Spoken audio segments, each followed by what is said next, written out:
Assalamualaikum warahmatullahi wabarakatuh. Selamat pagi, siang, Bapak, Ibu dosen, dan teman-teman semuanya. Perkenalkan, nama saya Aminah. Pada kesempatan kali ini, saya akan mempresentasikan proyek saya yang berjudul Implementasi Algoritma di Science Tree pada Dataset Penjualan Kue. Dalam proyek ini, saya menggunakan dataset penjualan kue yang terdiri dari 400 data transaksi penjualan.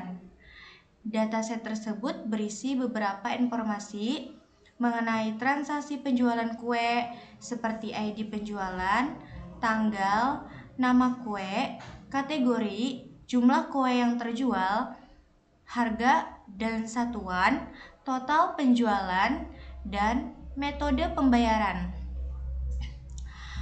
Pada proyek ini, saya akan menggunakan aplikasi Altair Studio untuk melakukan proses pengolahan dan analisis data.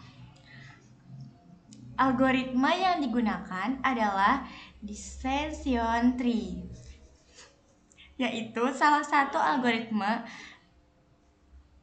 machine learning yang dapat digunakan untuk melakukan klarifikasi berdasarkan pola yang terdapat pada data. Dalam video ini, saya akan menjelaskan tahapan proses pengolahan dataset mulai dari RedCSP, setroll, Bayesian tree, apply model, hingga performance, serta menjelaskan hubungan antar operator dan cara kerja algoritma di Science Tree dalam melakukan klarifikasi pada data penjualan kue. Dengan adanya proyek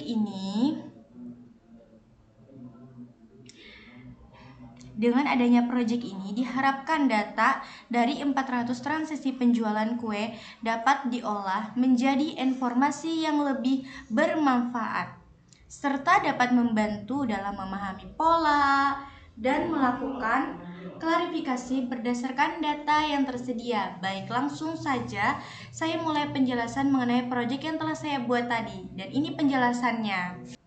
Oke, mulai saja. Ini dia RedCSP. Pada tahap pertama, saya menggunakan operator RedCSP. Operator ini digunakan untuk membaca dan memasukkan dataset yang sebelumnya sudah dibuat dalam file CSV ke dalam aplikasi Altair Studio. Dataset yang saya gunakan merupakan data penjualan kue yang terdiri dari 400 data transisi. Seperti baris pada dataset menunjukkan, satu transaksi penjualan data tersebut memiliki beberapa atribut atau kolom transisi penjualan. Data atribut yang terdapat dalam dataset antara lain ID penjualan, tanggal, nama kue, kategori jumlah terjual, harga satuan, total penjualan, dan metode pembayaran. Dengan menggunakan operator RedCSP, data yang sebelumnya tersimpan dalam file yang dapat dibaca oleh sistem dan digunakan untuk proses pengolahan data selanjutnya. Setelah data berhasil dibaca, data tersebut akan diteruskan ke proses berikutnya. Tahap ini merupakan tahap awal yang sangat penting karena jika data belum berhasil dibaca dengan baik, maka proses analisis permodelan tidak dapat dilakukan. Yang kedua adalah setroll. Setelah data berhasil dimasukkan menggunakan RedCSP, tahap berikutnya adalah menggunakan operator setroll. Setroll digunakan untuk menentukan peran dari suatu atribut dalam proses analisis yang pemodelan. Salah satu peran yang paling penting dalam label. Label merupakan atribut yang akan menjadi target atau hasil ingin diprediksi oleh model. Dalam penggunaan algoritma Decision Tree, kita harus menentukan terlebih dahulu apa yang ingin diprediksi. Misalnya, Kita ingin memprediksi kategori kue berdasarkan data penjualan yang tersedia. Pada tahap ini, atribut yang dipilih sebagai label harus berupa data kategorikal atau nominal. Jika kita menggunakan decision tree untuk klarifikasi, setelah label ditentukan, atribut lainnya akan digunakan sebagai informasi atau faktor yang menggunakan algoritma dan melakukan prediksi. Dengan adanya set role, algoritma decision tree dapat mengetahui kolom mana yang menjadi target prediksi dan kolom mana yang digunakan sebagai atribut pendukung dalam proses pembentukan model. Oke, teman-teman, kita lanjut yang ketiga.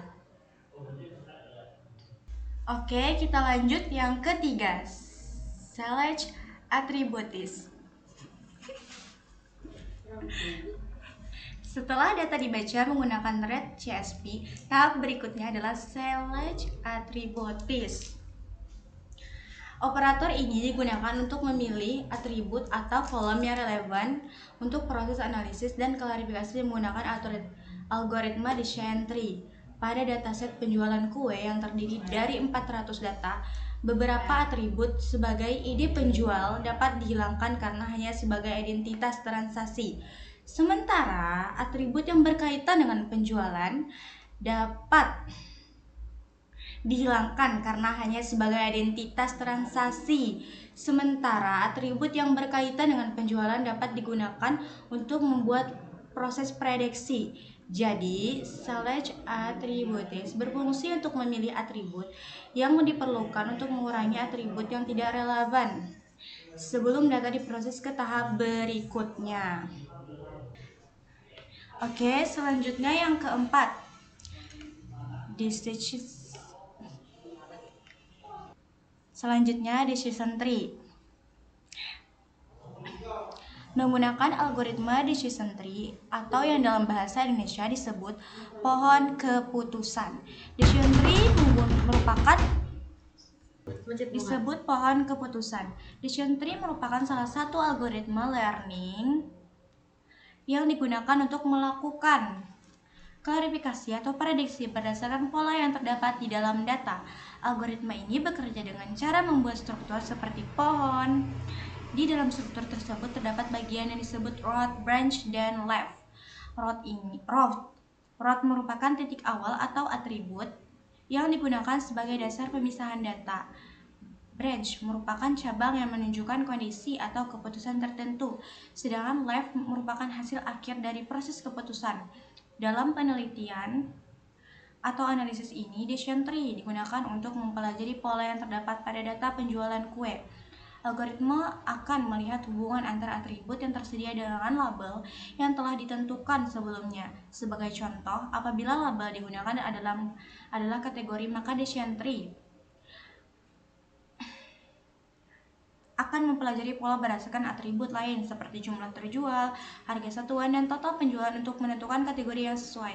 Hasil dari proses decision tree adalah menggunakan sebagai sebuah model yang nantinya akan digunakan untuk melakukan prediksi terhadap data. Model inilah yang nantinya diteruskan ke operator apply model. Oke, selanjutnya ini dia apply model. Setelah algoritma decision tree menghasilkan sebuah model, berikut untuk menggunakan apply model. Apply model digunakan untuk menerapkan model decision tree yang sudah dibuat terhadap data yang akan diprediksi. Pada bagian ini, model yang dihasilkan oleh decision tree dimasukkan ke dalam input mode pada apply model. Kemudian, data yang digunakan untuk proses prediksi dimasukkan ke bagian input UNEL. Dengan demikian, apply model akan menggunakan model decision tree untuk melakukan prediksi terhadap data. Hasil dari proses ini adalah data yang sudah memiliki hasil prediksi tersebut kemudian akan diteruskan ke operator performance untuk dilakukan evaluasi. Secara sederhana, decision tree bertugas membuat model, sedangkan apply model bertugas untuk menggunakan model tersebut untuk melakukan prediksi. Jadi, kedua operator tersebut memiliki fungsi yang berbeda dan tidak dapat langsung digabungkan tanpa melalui proses yang sesuai. Oke, selanjutnya performance. Jadi ini dia teman-teman semuanya performance. Jadi penjelasannya adalah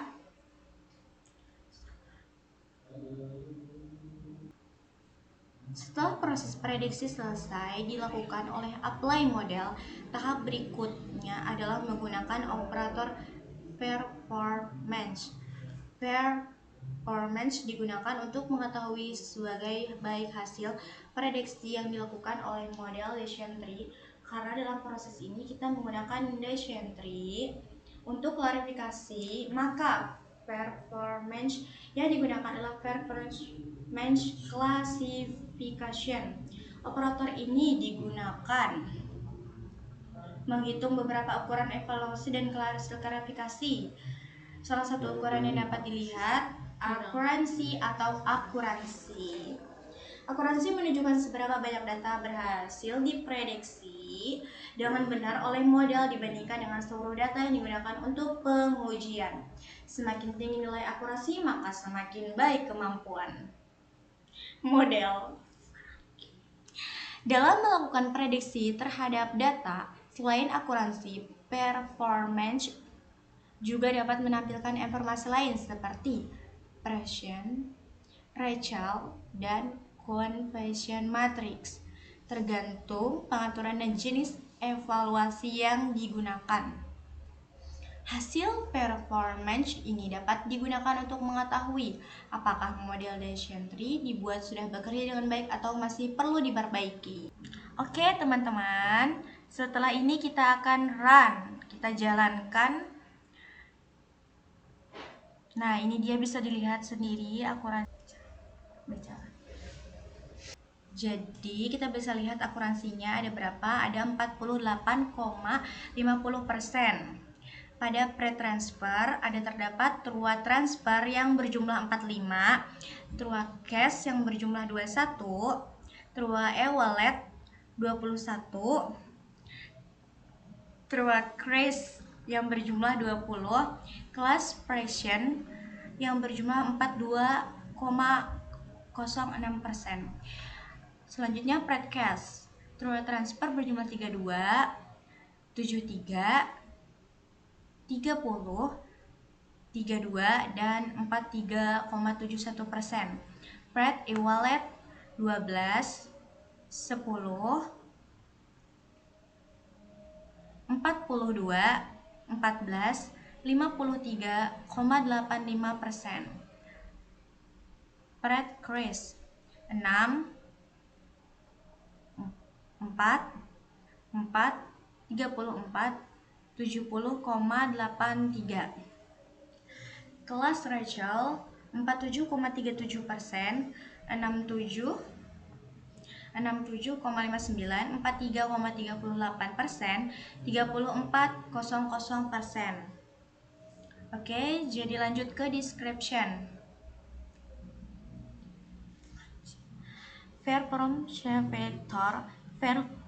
Performance vector, accuracy 48,50%, confusion metric. Jadi ini sama saja yang seperti yang saya jelaskan di awal tadi teman-teman. Jadi lanjut ke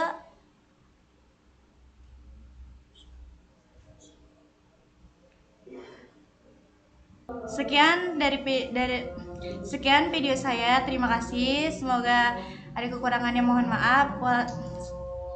Dan itu saja video saya. Oke teman-teman, bye bye.